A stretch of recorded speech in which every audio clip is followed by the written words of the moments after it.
नमस्कार विद्यार्थियों, मैं सिंबूराम, सहायक आचार्य हिंदी।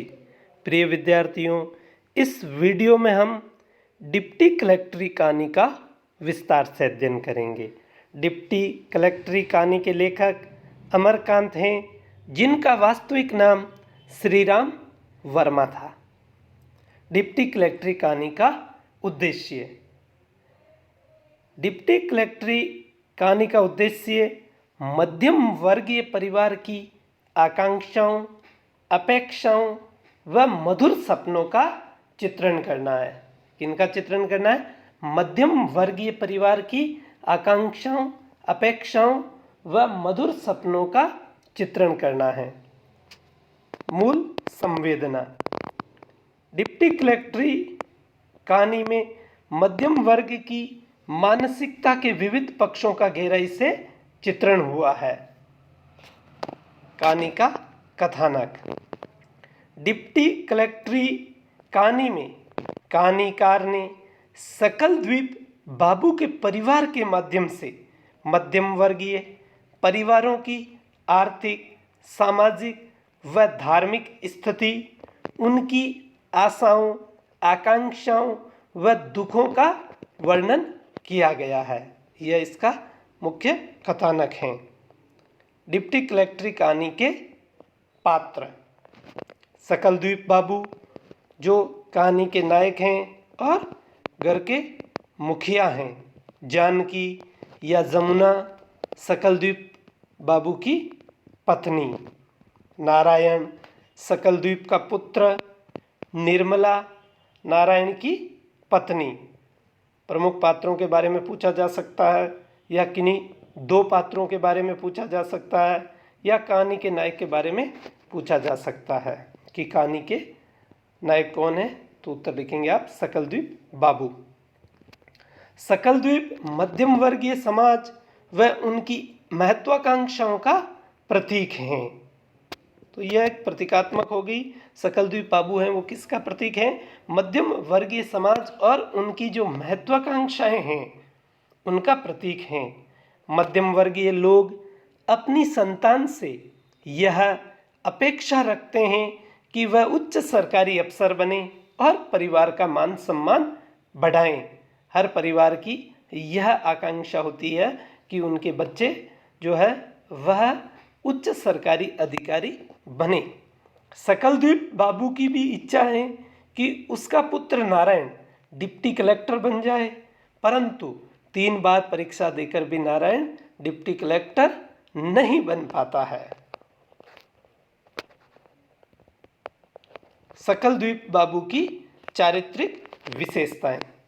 प्रश्न पूछा जा सकता है, डिप्टी कलेक्टर कहानी के नायक का चरित्र चित्रण कीजिए या डिप्टी कलेक्टरी कहानी के प्रमुख पात्र सकल द्वीप बाबू की चारित्रिक विशेषताएं बताइए।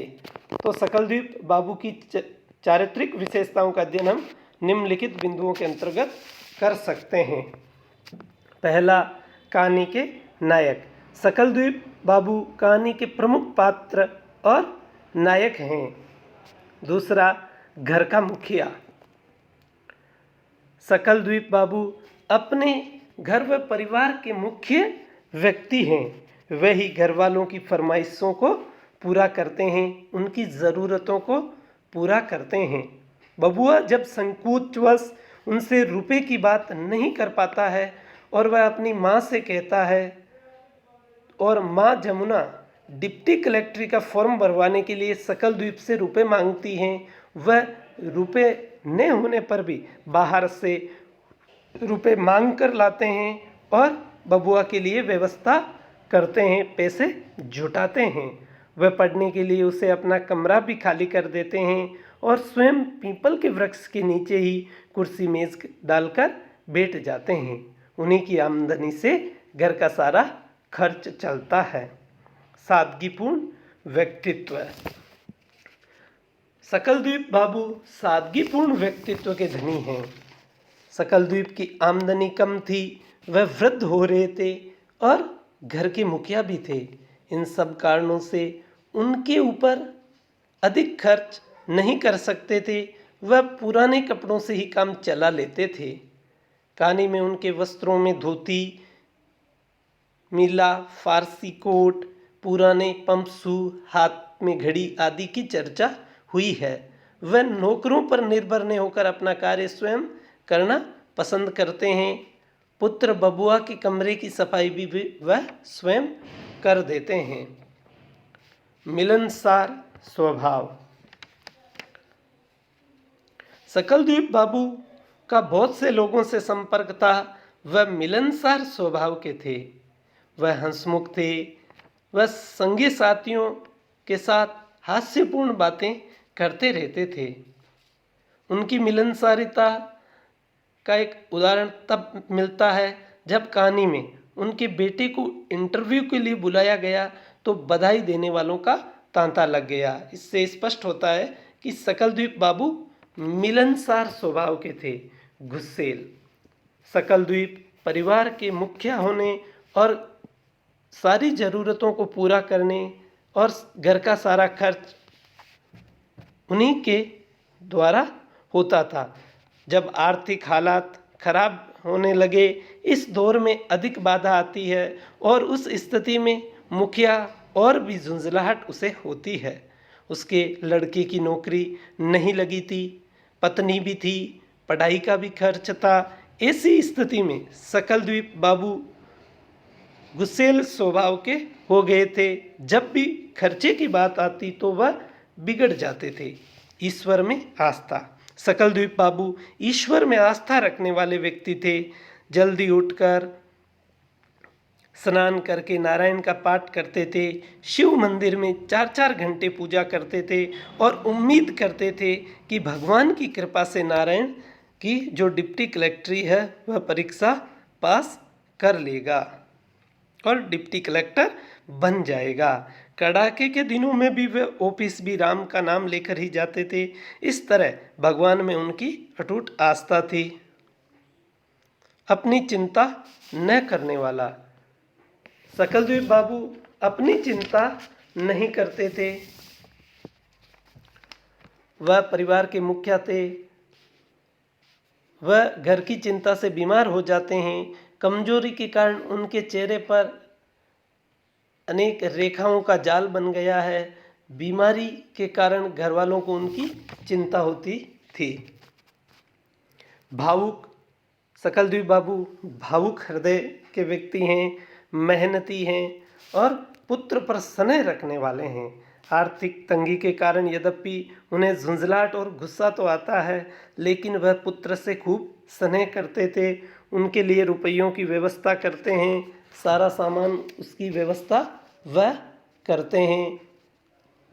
घर वालों का उत्साह भी वह बढ़ाते हैं। महत्वपूर्ण प्रश्नोत्तर। अमरकांत की डिप्टी कलेक्टरी कहानी के संबंध में महत्वपूर्ण प्रश्न। पहला प्रश्न, डिप्टी कलेक्टरी कहानी के शीर्षक की उपयुक्तता पर विचार कीजिए। यानी कि शीर्षक जो है उसका औचित्य स्पष्ट कीजिए।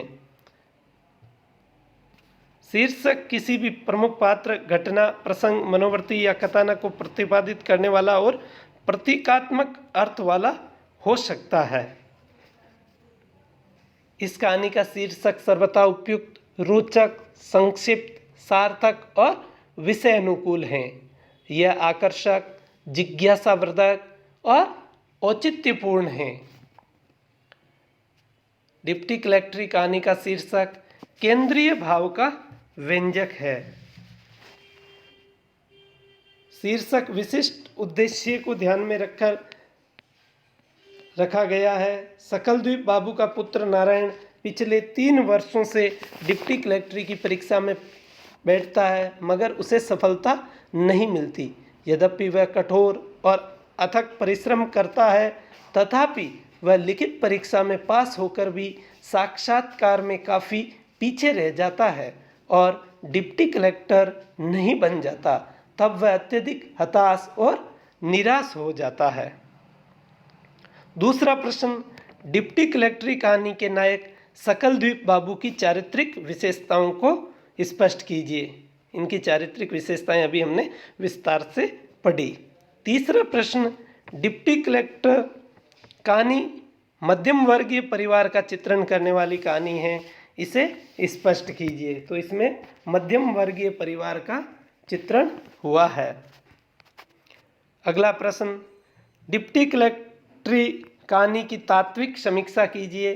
तो किसी भी कहानी की हम तात्विक समीक्षा उसके जो कहानी के जो 6 प्रमुख तत्व हैं उसके आधार पर कर सकते हैं, जिनमें कथा वस्तु, पात्र और चरित्र चित्रण, संवाद या कथोपकथन, देश काल व वातावरण, भाषा शैली और उद्देश्य प्रमुख हैं। पांचवा प्रश्न, डिप्टी कलेक्टरी कहानी का उद्देश्य अपने शब्दों में लिखिए। डिप्टी कलेक्टरी कहानी है, उसका उद्देश्य क्या है? तो हम लिख सकते हैं कि इसमें मध्यम वर्गीय परिवार की आकांक्षाओं, अपेक्षाओं और मधुर सपनों का चित्रण हुआ है। धन्यवाद।